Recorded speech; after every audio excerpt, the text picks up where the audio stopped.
जमशेदपुर गांव में मिनी और उसके दोस्त एक साथ रहते थे। मिनी बहुत समझदार और होशियार थी। मिनी के गांव का मुखिया किशोर सिंह बेहद तकब्बुर और लालची था। वो गांव वालों से बहुत बुरा सलूक किया करता था। मिनी और गांव वाले उसके इस रवैये से बेहद परेशान थे। एक रोज मिनी और उसके सारे दोस्त आपस में बातें कर रहे थे। तभी गांव का एक लड़का जयेश वहां आया और मिनी के पास आकर बोला, मिनी, हमारे गांव को हमारी बेहद जरूरत है। क्यों, ऐसा क्या हुआ जयेश? हमारे गांव में बांध टूटने की वजह से सैलाब आ गया है। गांव के तकरीबन सभी घर टूट चुके हैं। गांव वाले बेहद परेशान हैं। अरे, ये तो बहुत परेशानी की बात है। हमारे गांव के लोगों को हमारी जरूरत है। इतना कहकर मिनी और उसके दोस्त गांव के नाजिब चल देते हैं। मिनी और उसके दोस्त राहुल और जया जैसे ही गांव पहुंचते हैं तो देखते हैं कि गांव के लोग जोर जोर से रो रहे हैं और गांव पूरा तहस नहस हो चुका है। सारे घर टूट चुके हैं। मिनी ये सब देखकर बहुत ही गमगीन हो जाती है और एक कोने में जाकर बैठ जाती है। राहुल और जया मिनी के पास जाते हैं और कहते हैं, क्या हुआ मिनी? मुझे कुछ समझ नहीं आ रहा है। राहुल, मैं अपने गांव वालों को ऐसे परेशान नहीं देख सकती हूँ। हमें कुछ करना होगा, पर हम कर भी क्या सकते हैं मिनी? हाँ मिनी, जया सच बोल रही है। हम आखिर क्या कर सकते हैं? हमें जाकर गांव के मुखिया से मदद मांगनी चाहिए। मिनी, कोई फायदा नहीं है। वो बेइंतहा तकब्बुर और लालची है। वो हमारी कोई मदद नहीं करेगा। हाँ मिनी, उसके पास जाकर मदद मांगने से मुझे नहीं लगता कि कोई फायदा होगा। फिर भी एक बार तो कोशिश कर ही सकते हैं ना। मिनी की बात सुनकर जयेश भी वहाँ आता है और कहता है, मिनी, मैं तुम्हारे साथ चलूंगा। मिनी, राहुल, जया और जयेश चारों किशोर सिंह के घर की तरफ चल देते हैं। किशोर सिंह घर में बैठा चाय पी रहा होता है। मिनी और उसके दोस्तों को देख किशोर सिंह कहता है, तुम लोग यहाँ कैसे? गांव के लोगों को आपकी जरूरत है। तो क्या अकेले मैंने ही गांव का जिम्मा ले रखा है? पर आप तो गांव के मुखिया हैं। आपकी जिम्मेदारी है गांव को संभालने की। गांव के लोगों की परेशानी दूर करना फर्ज है आपका। तुम लोग अपना ये तकरीर बंद करो और जाओ यहाँ से। किशोर सिंह की सारी बातें पीछे खड़ी उसकी बेटी रिचा सुन रही थी। रिचा मिनी और उसके दोस्तों के पास जाती है और कहती है, मिनी, मैं रिचा, किशोर सिंह की बेटी। हाँ रिचा, कहिए। मुझे अपने अब्बू के इस रवैये से बहुत शर्मिंदगी महसूस हो रही है, पर मैं उनकी तरफ से आप सबसे माफी मांगती हूँ। नहीं, आप क्यों माफी मांग रही हैं? इसमें आपकी क्या गलती है? मैं भी गांव वालों की मदद करना चाहती हूँ आप लोगों के साथ। अच्छा, ये तो बहुत अच्छी बात है। पर हम करेंगे क्या? हाँ, वही तो। ना हमारे पास कोई जगह है और ना ही कोई इंतजाम। हम कैसे करेंगे उनकी मदद? तभी मिनी का ध्यान सामने पड़े लकड़ी के ढेर पर जाता है और वो लकड़ियों को देखकर मुस्कुराकर कहती है, ये पेड़ हमेशा ही हमारी मदद करते हैं। क्या? मैं कुछ समझी नहीं। हाँ, मैं भी। साफ साफ बताओ मिनी। हम लोग गांव वालों के रहने के लिए लकड़ी के घर बनाएंगे। पर लकड़ी के घर बनाएगा कौन? मुझे लकड़ी की सारी कारीगरी आती है। अच्छा, क्या इतनी लकड़ियाँ काफी होंगी घर बनाने के लिए? अरे मिनी, इतनी लकड़ियों में पूरे गांव के लिए 2 मंजिला मकान बना दूंगा। तो ठीक है, लग जाओ काम पर। मैं भी तुम्हारी मदद करता हूँ। सभी अफराद अपने अपने काम में लग जाते हैं। कुछ लकड़ियाँ लाते हैं तो कुछ उन्हें लगाने में लगे होते हैं। सब लोग मेहनत से काम कर रहे होते हैं। अब जल्द ही हमारे गांव वालों के पास 2 मंजिला लकड़ी का घर होगा और उन्हें सैलाब से बचा लेगा। हाँ मिनी, चलो जल्दी जल्दी काम खत्म करते हैं। मिनी, राहुल, जया, जयेश और रिचा सब मिलकर लकड़ी के घर बनाते हैं और गांव वालों के रहने का इंतजाम करते हैं।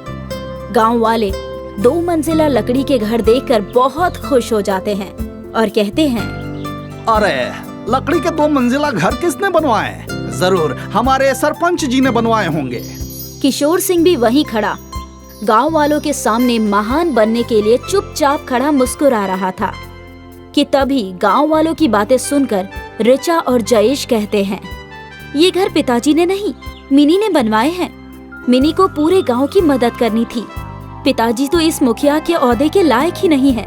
मुखिया के ओहदे के असली हकदार तो वो है जो गांव और गांव वालों के मुश्किलों का सहारा बन सके। हाँ सही है, गांव की सरपंच बनने की असली हकदार सिर्फ मिनी है। हाँ, सिर्फ मिनी ही इस ओहदे के लायक है। ऋचा और जयेश की बातें सुनकर मिनी कहती है, ऋचा, इस ओहदे की असली हकदार तुम हो। जिस तरह तुम गांव वालों की मदद के लिए अपने अब्बू के खिलाफ गई और गांव वालों की मदद बिना किसी खुदगर्जी के करने के लिए आगे आई हो, वो काबिले तारीफ है। तुम ही इस ओहदे के काबिल हो।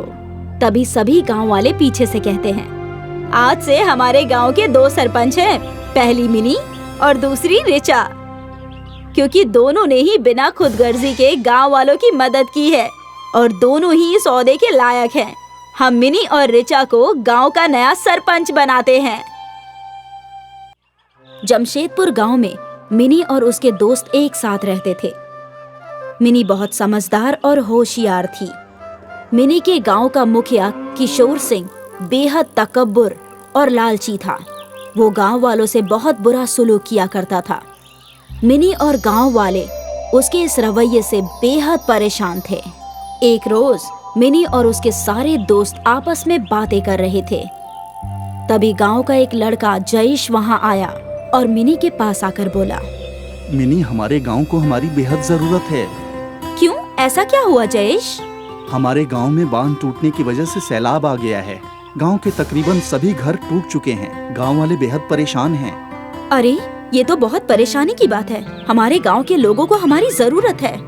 इतना कहकर मिनी और उसके दोस्त गांव के नाजिब चल देते हैं।